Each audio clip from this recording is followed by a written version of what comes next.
guidance challenger behind the funding.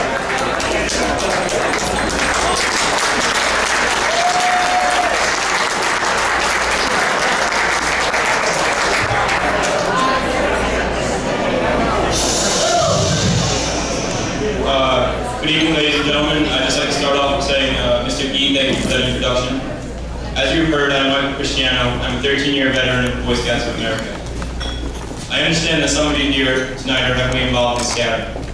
Some of you may have been a scout earlier in your life, or the parent of scouts, so you have some knowledge of scouting. And some of you have no previous connection to scouting. So tonight I'm going to take a few minutes to tell you a bit about what scouting is and what scouting has done for me.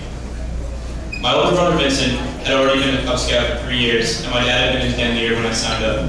Since I had been on the outside observing all the time and actually participated in a few activities, I thought I knew Cub Scouting just involved a lot of fun trips. Instead of coming home from school with a recruiting flyer, it just seemed a natural progression for me to one day find myself as an official Cub Scout. My dad continued to be a leader with my brother, and my mom got involved and became my den leader. Cub Scouting was filled with those funnest activities that I expected. What I liked best was the camping trips. Just whittling or taking a hike during the day, and then a campfire at night and sleeping in tents. My best memory for being a Cub Scout was the final derby. Working with my dad each year, I enjoyed building my car, painting it, making it look good and go fast. And that was all before the race itself. It was always fun to race the car, especially when I won. Doing all those things was fun, and that is what attracted boys to scouting. But I also got to spend a lot of time with my parents. Now I understand that the fun was a way of getting young boys involved and participating in the serious purpose of scouting without realizing it. All those different achievement requirements for the wolf and bear badges and the Weeblos activity pins was a way for a Cub Scout to develop and learn new skills. Learning to use hand tools was definitely part of making fun and dirty fun. Even the simple activities at a Cub Scout camping trip are the beginning of a boy learning to get along with others and to start accepting and share responsibility. And one of the goals of a Cub Scout is to strengthen family life. All too soon I was a Weeblo. That stands for Will Be Loyal Scouts.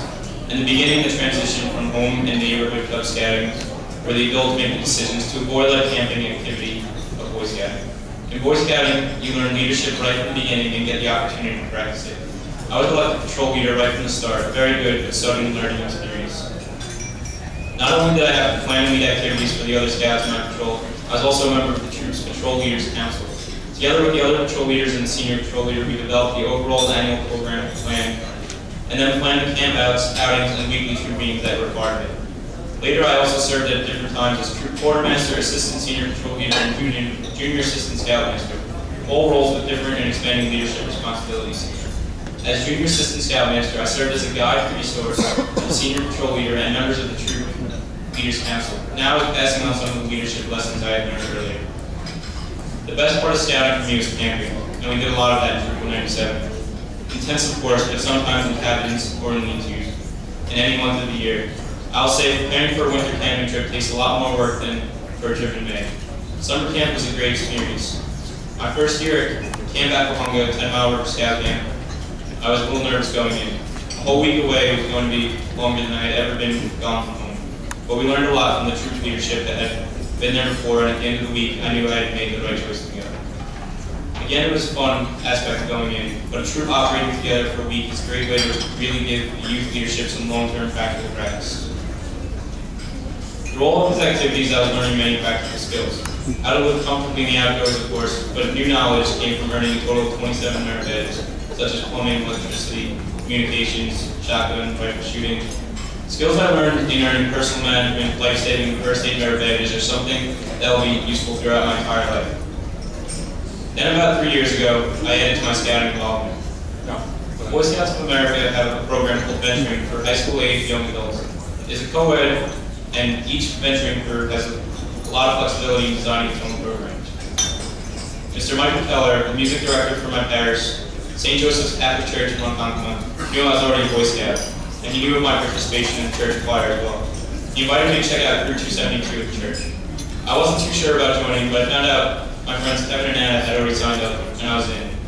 Crew 272 functions a lot like a church youth group, but more. We've gone on religious retreats, but we have also go camping for fun, had parties, and have done a lot of volunteer work around the church and community. Our biggest job every year is a cafe we run during the summer St. Joseph's Festival. All the proceeds go to support the parish. When it came time to reach for Scouting's highest achievement, Eagle Scout, not only did I need at least 21 of those merit badges, but there were also other requirements. I had to continue to be active in my troop. Not easy as a senior in high school. Also, to again serve at least 6 months in a position of responsibility within my troop. And to plan, develop, and give leadership to others in a project for my community, school, and church. At St. Joseph's, I had been a member of the choir for 7 years, and I knew in one of the buildings there was a space known as the music room. But since the choir about 20 years before, it was just used for storage. Restoring it to its original use would certainly be useful to operations in the parish. So after planning the project, getting all the approvals required, and raising all the funds necessary to pay for materials, we got started. I organized members of my troop and a number of my non-scout friends to clean out the room, repaint the walls, recarpet the floor, and install cabinets, a new sink, and a counter. The church and choir now have a fully functioning music room again. All the great things Scouts get to do are only possible when adults step up and volunteer. Throughout my Cub and Boy Scout careers, there were 3 main leaders who were always there. My father, Vincent Cristiano, and the fathers of my 2 best friends, Mr. Mark Leibowitz and Mr. Tony Mall. From Tiger Cub to Eagle Scout, they were there at just about every meeting and outing. They played a key role in my scouting experience and that of many other boys. As well, scouting did not do the job it does for the youth without its dedicated volunteers. In preparing for tonight, I was asked for a few specific memories of my scouting activities. One that I remember the most is a camping trip that we did in January that we took a hike on a section of the Appalachian Trail in upstate New York. We had to cover a lot of rocky trails and climb large hills as well as cross many streams, and there was snow on the ground. At one point, a younger scout fell in the water and thoroughly soaked his pants along with his socks and boots. As a responsible leader, I gave him my pants to wear and finished the hike in gym shorts I had also been wearing underneath my pants. I don't know why, but it just made the hike more exciting on my part. Last May was my last Boy Scout trip. My troop visited Boston to hike the historic trail there and do some sightseeing. We stayed in a cabin outside of the city. My friend Alex, who had been with me in scouting since day 1, was alone. The best part was we were able to look back over all the experiences and still have one last good time in scouting. As you can see, scouting has had a huge impact on my life. The Scout Oath and the Scout Law have given me a set of standards to live by and made me a better person.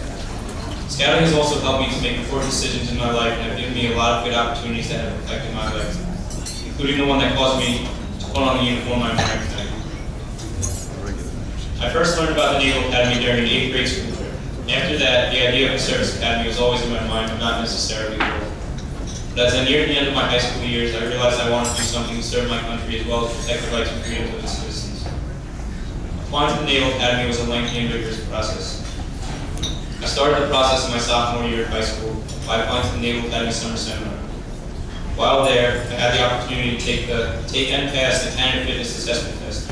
Soon after that, I was required to take the Department of Defense Medical Examination. In addition, I also was required to fill out an academic application just like any other college, including grades, activities, and essays.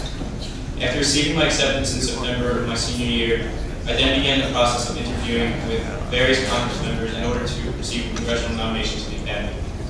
As a result, I also had the opportunity to attend the United States Military Academy at West Point and the Air Force Academy in Colorado Springs, Colorado. But I chose the Naval Academy because I wanted to join the Navy or Marine Corp. I felt Annapolis best of all the service academies. Last year, over 15,000 students applied, and I'm one of 1,200 who was accepted. I'm getting a college education from one of the top leadership institutions in the world and serving my country at the same time. My service selection at the current time is up in the air, but I have time to decide.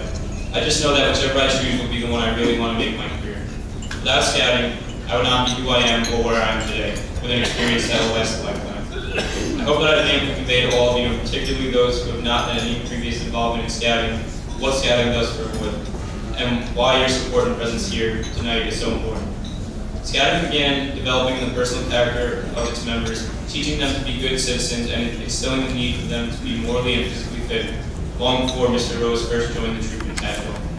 With your support, it will continue to do so for generations to come. I salute you for it.